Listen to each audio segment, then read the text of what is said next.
The mail-order alien bride arrived to find the human already married, but the children chose her. Instead, Jake Carter wiped the sweat from his brow as he tightened the final bolt on the atmospheric regulator atop his homestead's roof. The twin suns of Proxima Colony blazed mercilessly, their light bronzing his broad shoulders, already weathered by years of frontier work. At 38, Jake's rugged features had only sharpened with time, a square jaw dusted with stubble, and the kind of smile lines that spoke equally of joy and hardship. "Daddy, Daddy, come see what we made." Jake smiled as his twin daughters, Libby and Misa, came sprinting across the dusty yard, their luminous blue skin glinting in the sunlight, their white hair bouncing in perfect matching pigtails. At 4 years old, they were bundles of laughter and mischief that kept him and his wife endlessly busy. "Just a minute, Starshines," he called down, securing the last panel. "Don't want us suffocating in our sleep tonight." Climbing down the ladder, Jake caught sight of his wife, Itaya, standing in the doorway of their modest prefab home. Her light blue skin contrasted beautifully with the practical gray-green jumpsuit she wore, her silvery hair pulled into a loose braid. Even after 5 years together, the sight of her still made his heart skip a beat. "The girls have been asking about their art project all morning," she said, her melodic accent turning simple words into music. Jake grinned, scooping both daughters into his arms and kissing their foreheads. "All right then, let's see this masterpiece." Before they could move, a sharp whine broke through the warm air, the sound of an approaching shuttle. Jake's smile faded. Deliveries were rare out here, and visitors even rarer. "Were you expecting anyone?"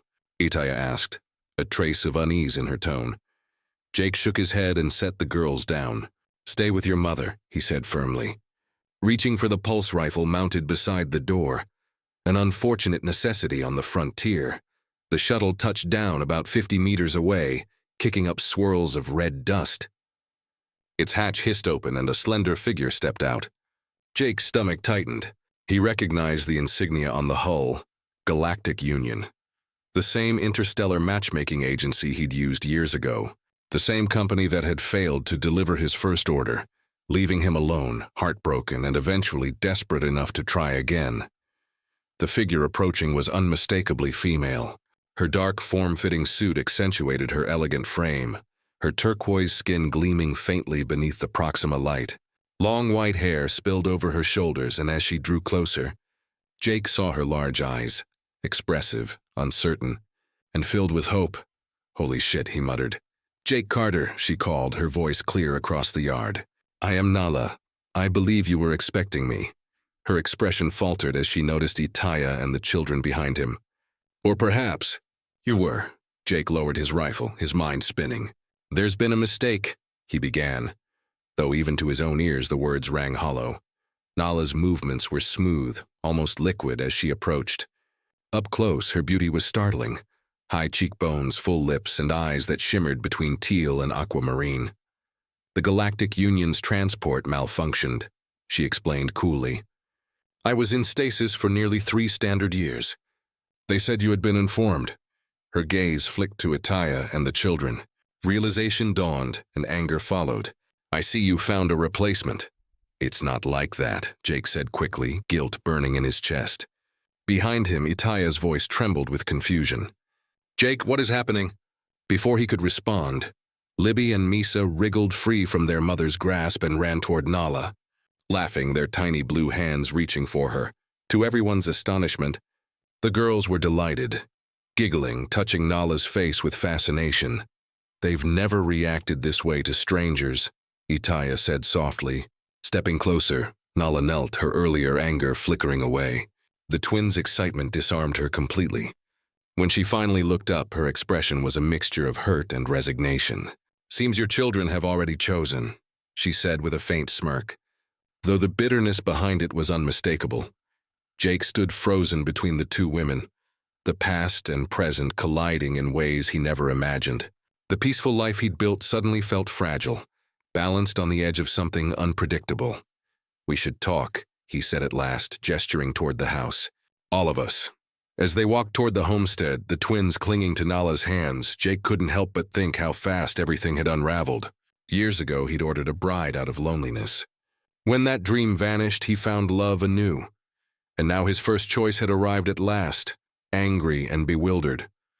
What unsettled him most wasn't the guilt, but the way his daughters instantly bonded with her.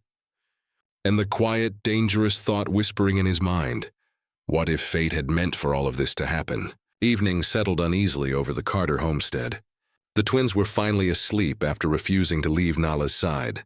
The three adults sat in a tense triangle around untouched cups of Proxima herb tea. "I deserve an explanation," Nala said at last, her turquoise fingers tracing the rim of her cup. 3 years in stasis, dreaming of a new beginning, only to wake up to this. She gestured faintly toward the domestic scene around her. Jake rubbed a hand through his hair. "I waited a year, Nala. The company said your ship was lost. They refunded my credits. I was alone. When I placed a second order, I never thought the first would still arrive." Nala's tone sharpened, though her eyes carried deep hurt. "And yet here we are," Itaya leaned forward. "What I don't understand is the children. They reacted to you as if they'd always known you." Nala's curiosity overcame her anger. "What planet are you from, Itaya?" "Azura," she replied. "Northern continent," Nala's eyes widened. "I'm from Turquoia, the southern hemisphere." Jake frowned. "Are those worlds related?" "Sister planets," Nala explained, her voice softening. "Twin worlds orbiting the same sun. Our species diverged around 50,000 years ago when the landmasses separated." Itaya inhaled sharply. "The sundering. We're taught about it as children." She studied Nala, her interest deepening. "Our peoples were once one." "That explains the children's reaction," Nala murmured. "On a genetic level, they recognize me as kin. Our DNA must still be remarkably similar." The tension eased slightly, as understanding bloomed. Curiosity replaced resentment. "Where will you go now?" Jake asked quietly. Nala looked down. "I don't know. The company only provides one-way travel. Everything I owned went into this journey." Jake and Itaya exchanged a silent look, a wordless conversation forged through years of shared life. "You could stay," Itaya said suddenly, surprising both Jake and Nala. "At least until you decide what comes next. We have a guest room." Nala blinked, suspicious. "Why would you offer that?" Itaya's pale skin deepened to a darker blue. "Because despite everything, we're connected, by our people, and now through the children." They felt it immediately.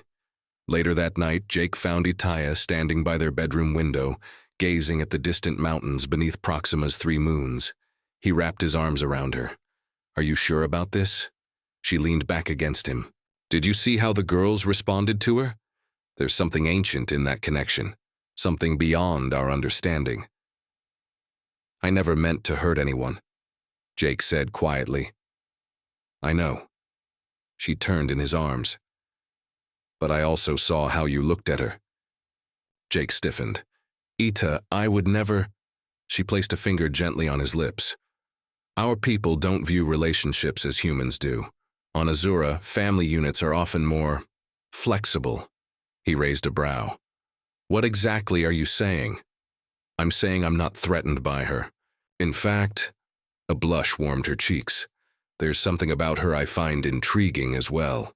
Jake swallowed. "Intriguing?" "Partly biological," she admitted. "Our species link, but also something deeper." Her eyes searched his. "I've studied human history. Your kind explored many forms of connection, too." Jake exhaled slowly. "True enough. I just never thought I'd be living one."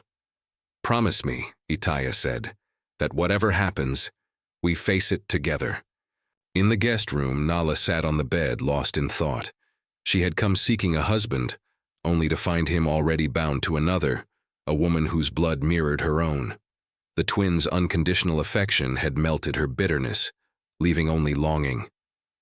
She thought of Jake's steady kindness and Itaya's impossible generosity. On Turquoia, extended family units weren't unheard of, but this was something new. She pressed a hand to the wall between their rooms.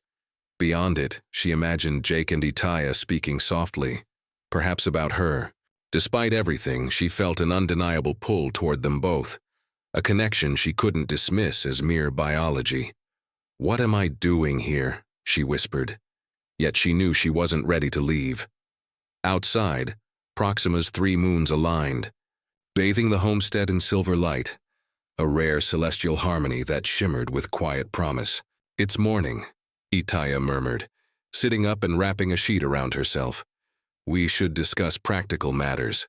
The children will be awake soon." Nyala hesitated, her eyes flicking toward the shuttered window where the twin suns were already leaking light through the seams. "What do we tell them?" Jake propped himself on one elbow, thinking. "They already adore you. I don't think they need an explanation.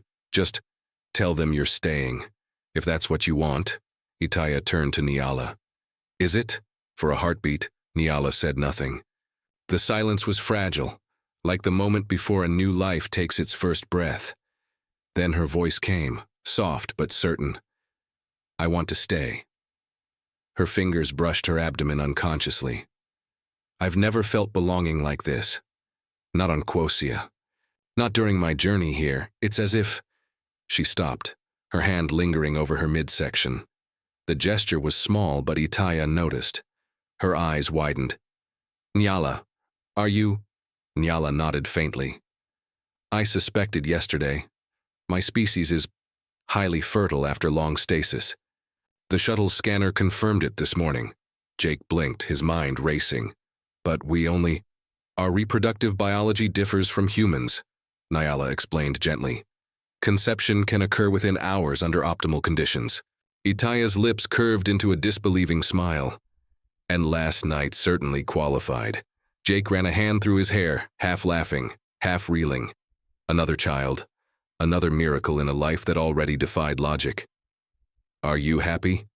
he asked quietly. Nyala exhaled. "Surprisingly, yes, though I worry about the timing and how we'll manage."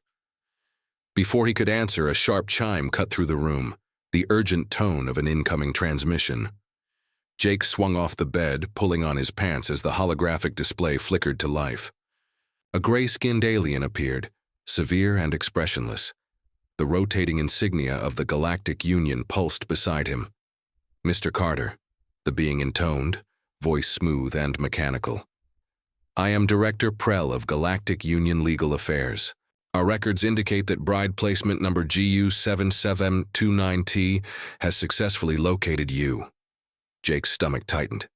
"There must be a mistake. Your company told me the transport was lost." "A regrettable miscommunication," Prell replied without even pretending regret. "Nevertheless, your contract requires full payment upon successful placement, regardless of timing delays." Itaya and Nyala had joined Jake now, hastily dressed, their eyes fixed on the projection. "I already paid," Jake said sharply, "and received a refund when you lost her for 3 years." The refund was provisional. Prell's tone was silk over steel. Clause 47B states that if the bride remains at destination for more than 7 standard days, the contract is considered fulfilled. "Miss Nyala has been with you for 9. Jake's jaw clenched. "That's extortion." "This is business, Mr. Carter. The outstanding balance is 75,000 credits, due immediately. Failure to comply will result in repossession of the bride." "Repossession?" Jake's voice dropped, cold and dangerous. "She's a person, not property." "Under Galactic Commerce Code," Prell continued calmly, "until final payment is processed, all GU brides remain corporate assets. Our retrieval team is already en route to Proxima Colony. You have 48 hours to transfer funds, or we will exercise our legal right to reclaim Miss Nyala." The transmission snapped off. The room felt suddenly smaller, airless. Nyala's face had gone pale, her eyes distant with fear. "The contract. I didn't understand all the clauses. On my world, most sign in desperation. It's how we escape poverty." Jake took her hands in his. "We're not letting them take you. Not now. Not ever." "But 75,000, Itaya whispered. "That's more than this whole homestead." Nala thought fast. "My shuttle, worth at least 30,000. I have savings." "And I've got 15, Itaya added. "From my work before the twins." Jake nodded, running numbers in his head. "Still short 20. A small voice came from the doorway. "Mama? Papa? Why is everyone sad?" Levi and Misa stood there, hand in hand, sleepy and concerned. Sunlight painted their faces gold. Jake knelt and opened his arms. The twins ran into them instantly. "Everything's fine," he murmured, his voice steady now. "No one's taking any part of our family away. Ever." Hours later, sunlight streamed through the kitchen window as Jake read from his data pad, voice fierce with new purpose. Colonial Law Section 42.7. Any non-human carrying offspring with human genetic material is automatically granted protected person status and cannot be subject to property claims. He looked up. Itaya and Nyala sat across from him, the tension in the room lifting for the first time since dawn. "This could work," Itaya said, her eyes bright with hope. "But we'll need proof," Nyala said. "The shuttle's scanner isn't legally certified." Jake nodded. "Then we go to New Portland. Colonial Medical Center's the only facility authorized to issue a protected status certificate." "That's 4 hours by skimmer," Itaya warned. "Through the mountain pass." "I'll take Nyala," Jake decided. "You stay with the girls. We'll be back before nightfall." Itaya pressed her fingers to his lips. "You'll bring her home safely. Humans are stubborn when protecting family. It's one of your better traits." Jake smiled, kissed her forehead, and turned to Nyala. She'd changed into loose pants and a tunic borrowed from Itaya. Practical, but still somehow regal. "The twins asked if the baby will be blue like them," she said softly. "I told them we'll find out when the time comes." Jake's chest tightened. Family, the word had never meant more. The skimmer hummed across the red plains, wind streaking dust behind them. Nyala sat beside Jake, white hair braided, her gaze fixed on the horizon. "I never thanked you," she said after a while. "For what?" "For not sending me away, for opening your heart." Her voice was fragile, almost lost beneath the roar of the engine. Most humans would have seen only trouble. Jake kept his eyes on the rocky path. "Maybe that's the difference between Earth and the colonies. Out here we see opportunity where others see risk." She tilted her head, studying him. "Is that why you ordered a bride from across the galaxy?" "Opportunity." He chuckled softly. "Loneliness, mostly. Frontier life is rewarding, but it's quiet." "Too quiet," she smiled faintly. "On my world we say fate's path winds but never strays. Maybe we were always meant to arrive here." The skimmer climbed into the mountain pass, the air thinning as the terrain grew jagged, and the engine sputtered. "That doesn't sound good," Nyala noted. "Dust in the intake," Jake muttered, pulling over onto a narrow plateau. "Give me 20 minutes." While he worked, Nyala stood at the edge, the world unfolding below her in shades of gold and crimson. "It's beautiful," she whispered. "I understand why you chose this world." "It reminded me of the old frontier," Jake said, wiping his hands. "A place where people could start over." Nyala turned to him, eyes deep and uncertain. "If we succeed, if I gain protected status, what happens to us?" Jake stepped closer. "We build. Day by day, and Itaya?" she asked softly. "Is she truly comfortable with this bond between us?" "Ask her," Jake said, brushing a loose strand of her hair back. "She doesn't say what she doesn't mean." Nyala smiled faintly. "Human honesty is contagious. On Turquoia, we'd spend months in ritual before even acknowledging attraction. And now?" Jake asked, voice lower. "Now," she said, her eyes deepening to a stormy teal, "I find myself thinking very human thoughts." The space between them vanished. Their kiss was sure, tender, necessary. Not defiance, but affirmation. When they finally pulled apart, Nyala's eyes shimmered aquamarine again. "Humans," she murmured. "Always impatient." Jake grinned. "Life's too short. Especially when someone's trying to shorten it for you." The skimmer engine roared back to life. They drove on, the dust rising golden behind them. Two figures bound by courage and circumstance. By the time they reached New Portland, the suns were high, gleaming off the white walls of the Colonial Medical Center. Jake parked and scanned the lot. No Union shuttles in sight. "Seems clear," he said quietly. "Keep your hood up." Inside, the lobby buzzed with muted efficiency. A clerk at the desk barely looked up as Jake approached. "We need a pregnancy certification," he said. Urgent? Take a number, the clerk replied. Approximate wait, 3 hours. Jake leaned closer. It's a protected status case. That made the clerk pause. He glanced at Nyala, then back to Jake. One moment. He keyed something into the console. Dr. Duran handles those. Wait here. 20 minutes later, they were ushered into a small examination room.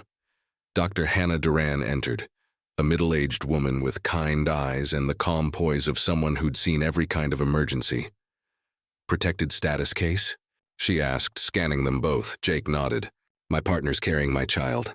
We need certification to invoke Colonial Law 42.7. Duran's expression softened. Galactic Union? Nyala blinked. How did you... Because I've been where you are, the doctor said, rolling up her sleeve to reveal a faint scar. Tracking implant. Standard for GU brides. Mine's been dead for 10 years, Jake stared. You were one of them? Not exactly.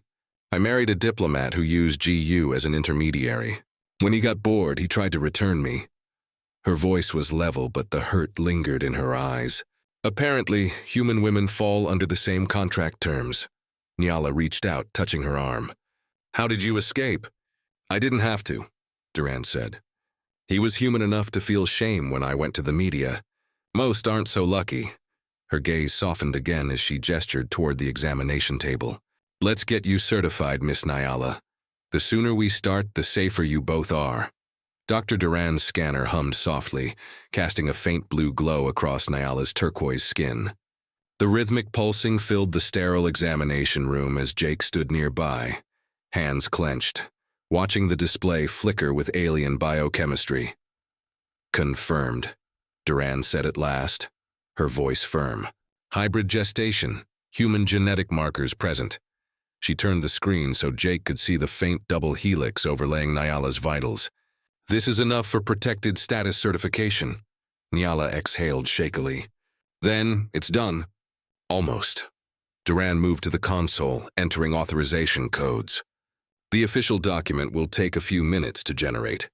Once uploaded to Colonial Registry, no one, not even Galactic Union, can touch you. Jake felt a weight lifting from his chest. Thank you, Doctor.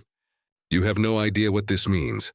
Oh, I have an idea, Duran said, a wry smile ghosting her lips. Just don't thank me yet. The Union doesn't like losing property, especially profitable property. As if summoned by the words, the clinic's intercom crackled. Security alert. Incoming unauthorized shuttle. Docking Bay 3. Duran froze. That's them. Jake's instincts kicked in. How fast can we finish? 2 minutes, Duran said, typing rapidly. But you'll need to stall them. Jake's jaw tightened. Where's Bay 3? Down the main corridor, second left. But Jake, her eyes met his. Don't be a hero. Just buy me time. He grabbed the sidearm from his belt, checked the charge, and glanced back at Nyala. She was sitting upright now, eyes wide but steady. I'll be fine, she whispered. Go. Jake sprinted into the hallway, boots echoing off the polished floor. The clinic was mostly empty, just a few startled patients peering from open doors. He reached the intersection just as the first tremor shook the walls. The retrieval ship had landed. A moment later, 3 armored figures burst through the airlock doors. Their suits were sleek, black, and stamped with the GU Corporate Enforcement Division insignia. The lead officer's voice boomed through his helmet. Jake Carter, you are in violation of Galactic Union property law. Surrender the asset immediately. She's not an asset, Jake growled, leveling his weapon. She's my partner, and she's carrying my child. The officer didn't hesitate. Then you're doubly liable. Blaster fire erupted down the corridor. Jake dove behind a support column, return firing in controlled bursts. Sparks rained from overhead lights as stray shots scorched the walls. Clinic lockdown initiated, the intercom droned. Please remain in your rooms. Jake ducked low, sliding across the floor to a new position as the guards advanced. He hit one in the leg joint, armor flared, and the man went down. Another 2 pressed forward, firing indiscriminately. Duran! Jake shouted over his shoulder. How much longer? 30 seconds, came her distant reply. The lead officer activated a shield emitter, deflecting Jake's next shot. Last warning, human. Stand down or we take everyone in this facility. Behind Jake, a side door hissed open. Dr. Duran appeared, clutching a small data drive. "Jake, it's done." He turned just as the officer raised his blaster. Nyala stepped into the doorway between them. Her eyes glowed with that eerie aquamarine light Jake had only seen once before. She lifted her hands, and the air around her rippled like heat over desert sand. The guards froze mid-step, their armor humming as if the atmosphere itself had thickened. "Leave us," she said, her voice reverberating through the corridor, calm yet inhumanly resonant for a second. Even Jake forgot to breathe. The officer's weapon lowered involuntarily. "Restraint field malfunction," he stammered through his comm. "Energy interference." Nyala took a step forward. "Go, tell your masters this contract is void." The lead guard staggered back, eyes wide behind his visor. "What are you—" "I am not property," she said softly. Then, with a flick of invisible force, the guards were hurled backward through the airlock, their weapons clattering across the floor. The bay doors slammed shut behind them, locking with a hydraulic hiss. Silence. Jake stood frozen for a long moment before lowering his weapon. "Remind me never to argue with you." Nyala turned, her glow fading, expression weary but composed. "It's an instinctive defense mechanism," she said quietly. "Triggered by threat to offspring." Dr. Duran approached, holding out the data drive. "This contains the official certification. I've uploaded it to Colonial Registry. You're legally protected now, but you need to leave. They'll regroup, and next time they won't come quietly." Jake nodded. "You've done more than enough." Duran managed a small smile. "Just promise me one thing. When you get the chance, tell people what they're doing. The more who know, the harder it is for them to hide." "I promise," Jake said, outside. The sound of engines roared to life again. Union ships withdrawing for now, but not for long. Jake helped Nyala to her feet. "Let's get home." The skimmer tore across the plains at full throttle, the setting suns painting the sky in orange and violet.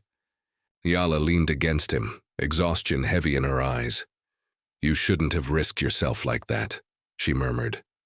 "Family's worth the risk," Jake said simply. "Always."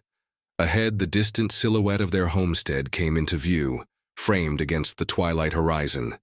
Itaya's beacon light pulsed from the porch, a signal of safety, of home. For now, at least. Jake exhaled, his jaw set. The Galactic Union might have laws and armies, but he had something stronger, a family, and he'd burn half the stars before letting anyone take them away. The twin suns had dipped below the ridgeline by the time Jake and Nyala reached the outskirts of the homestead.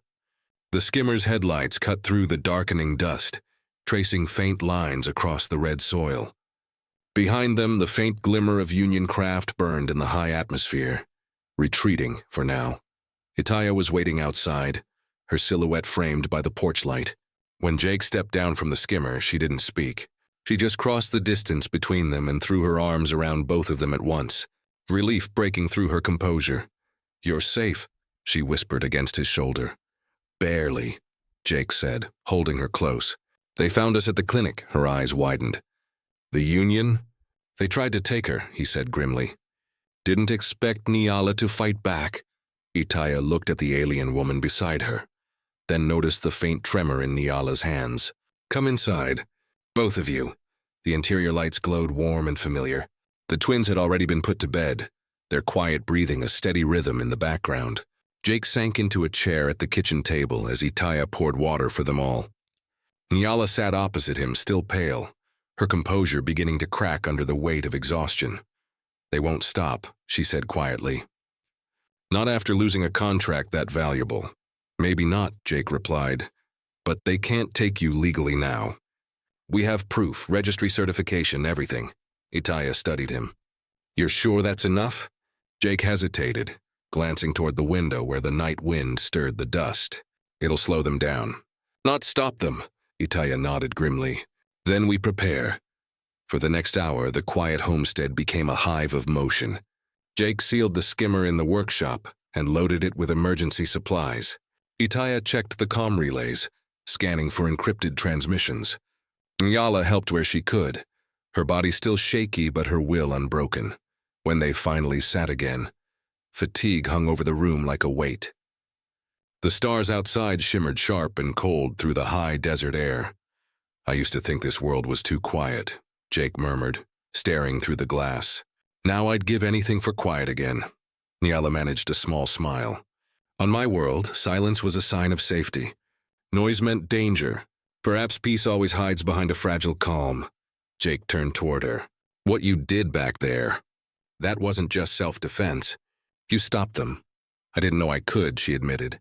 Our kind rarely carry children with other species. It triggered something ancient, something meant to protect. Itaya leaned forward. Then maybe that power is what we need to survive. Nyala shook her head. It's not strength you can rely on. It burns through the body. If I tried again, I might not wake after. The room went still. Jake reached across the table, taking her hand gently. Then we'll make sure you never have to. A low hum broke the silence, the outer perimeter alarm. Jake's head snapped up. Motion sensors. East Ridge. Itaya was already at the console, scanning. It's not Union ships. Small crafts, hover bikes. 3, maybe 4. Scavengers? Jake asked. Or hired trackers, she said. Union likes to subcontract its dirty work. Jake stood, checking his rifle's power cell. Then we keep them guessing?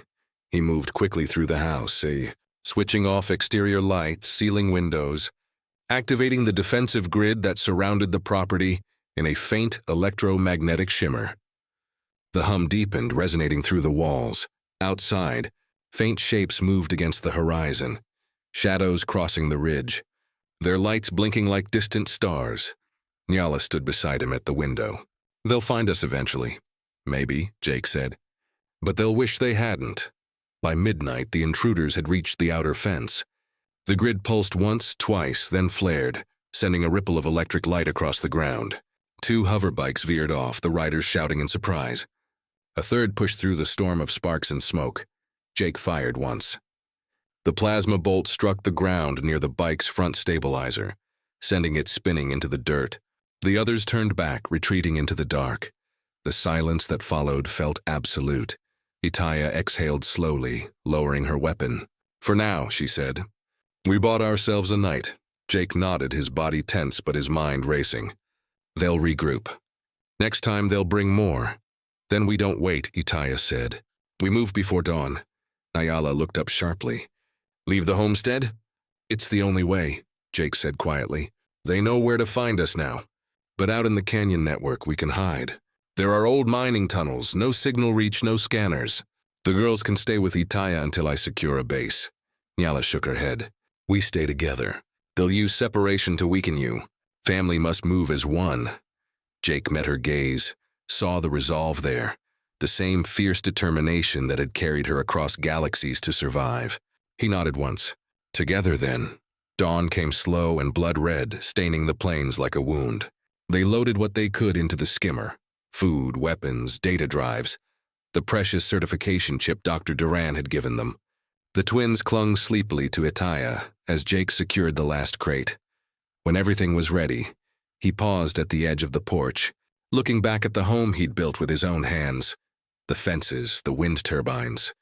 The soil that had finally started to grow life. It doesn't feel right leaving it, he said softly. Itaya stepped beside him. Homes can be rebuilt. People can't. He nodded, climbed into the skimmer and engaged the drive. As they lifted off, the homestead grew smaller beneath them until it was just a faint outline in the dust. Ahead, the horizon stretched open and wild, the mountains rising like ancient guardians over the plains. Nyala leaned against him, her voice barely audible over the engine's hum.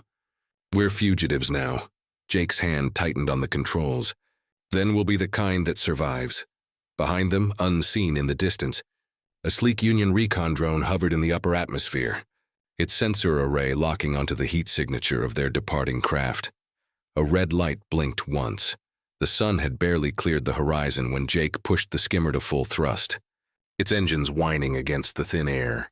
The desert stretched wide and raw beneath them, the canyons ahead like deep scars carved by time. The onboard nav display flickered from interference. Too many mineral deposits, too little signal. Perfect hiding ground. Itaya sat behind him, the twins strapped safely in their harnesses, their small faces pale but calm. Nyala leaned forward from the co-pilot seat, scanning the cliffs with sharp, unblinking eyes. They'll track the heat signature, she said. Even through rock? Jake guided the skimmer between the crumbling structures, powering down near a collapsed silo. The engines whined to silence. For the first time since the clinic, the world went still. Itaya emerged from the shadows before he even called out. She looked exhausted but uninjured, a pulse rifle slung across her shoulder. The relief that washed over Jake was immediate, raw. He crossed the distance in 3 strides and pulled her into a fierce embrace. "You're late," she murmured against his chest. "Had to take a detour," Jake said with a half laugh, his voice shaking just enough to betray the truth. Itaya stepped back, studying Nala. "You're safe?" Nala nodded, eyes glistening. "Alive. Thanks to you both."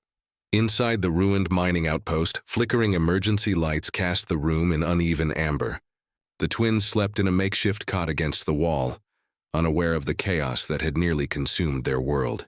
For a brief, aching moment, the 3 adults simply stood there, breathing the same air, feeling the same fragile relief that came after surviving something impossible. Jake finally broke the silence. "The retrieval team won't stop. Not after what happened at the clinic," Itaya nodded grimly. "Then we have to make them stop." Nala looked between them. "How? They'll just send more. They own the law out here." Jake shook his head. "Not all of it." He held up a data pad, its screen displaying lines of encrypted text. "Dr. Duran's upload. Before they destroyed the terminal, she sent me everything. Contract records, genetic logs, transfer manifests. Proof of what Galactic Union's been doing to thousands of women across the colonies." Itaya's eyes narrowed. "Evidence.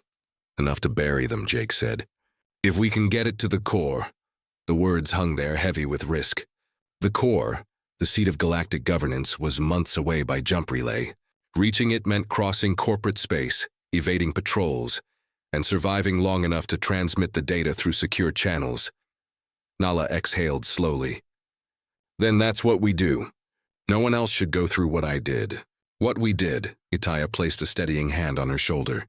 "You'll need to rest first. Both of you." Jake sank onto a crate, exhaustion catching up to him all at once. "We'll move at dawn. There's an old relay tower east of here, if it still works. We can send a burst transmission." As the night deepened, the wind howled through the hollow ruins, a lonely sound that carried the scent of ozone and rust. Jake couldn't sleep. He watched the faint glow of the embers where Itaya kept a small fire alive, and beside it, Nala rested fitfully, one arm draped protectively over her belly. He thought of the contract, of Prell's cold voice demanding payment for love, and of Dr. Duran's quiet defiance. Somewhere out there, a system designed to own people was already turning its gaze back toward them. But for the first time, Jake didn't feel outmatched. He felt purpose. When dawn came, it came hard and red. The suns climbed the sky like twin warnings. Jake helped Itaya pack what little they had left, while Nala calibrated the data beacon. The old relay tower loomed in the distance, a skeleton of metal against the rising light. They moved quickly, the twins bundled into the skimmer's rear seats. At the summit, the relay stood half-collapsed but still humming faintly. Jake climbed to the access port, connecting the pad. Lines of code streamed across the display. Then a tone, steady, clear. "Connection established." "This is it," he murmured. Nala's hand covered his. "Send it." He hit transmit. The beam of data shot upward, visible but immense, leaping from relay to relay, out into the network of the core. A single message born of desperation, carrying within it every name, every file, every truth they'd fought to protect. When it was done, Jake exhaled, feeling something uncoil inside him. Not victory, but release. "What now?" Itaya asked quietly. Jake looked out across the horizon where the suns met the rust-colored sky. "Now," he said, "we build something that can't be bought." The wind picked up again, sweeping through the canyon and carrying the sound of distant thunder, an echo from deep within Proxima's core. Whether it was a storm or the awakening of something long buried, none of them could tell. But together they turned toward it, 3 souls bound by choice, love, and defiance. And for the first time, the frontier didn't feel lonely anymore.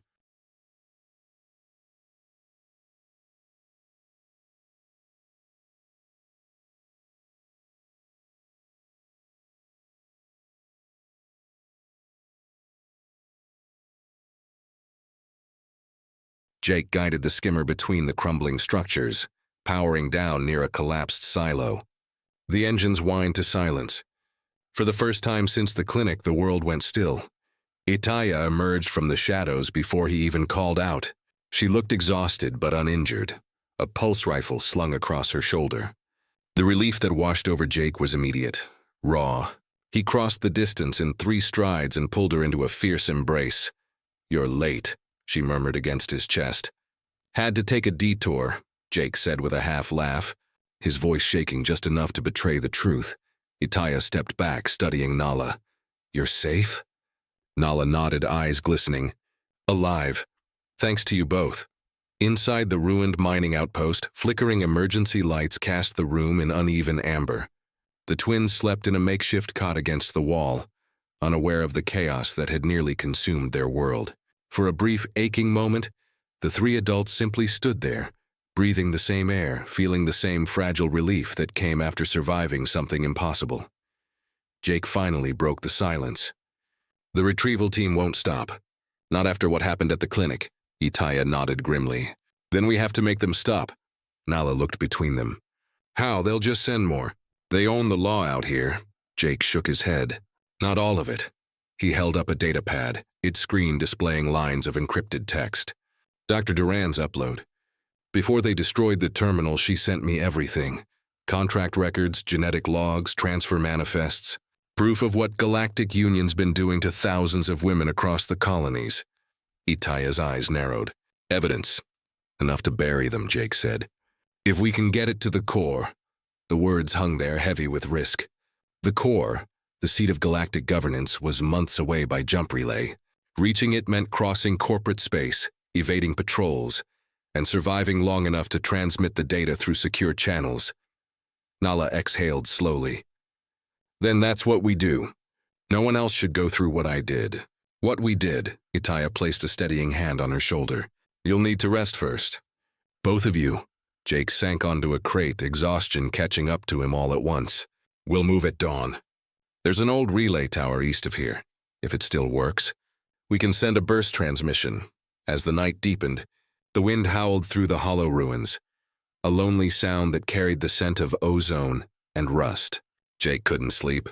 He watched the faint glow of the embers where Itaya kept a small fire alive, and beside it, Nala rested fitfully, one arm draped protectively over her belly. He thought of the contract, of Prell's cold voice demanding payment for love, and of Dr. Duran's quiet defiance.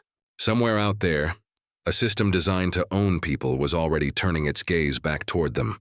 But for the first time, Jake didn't feel outmatched. He felt purpose.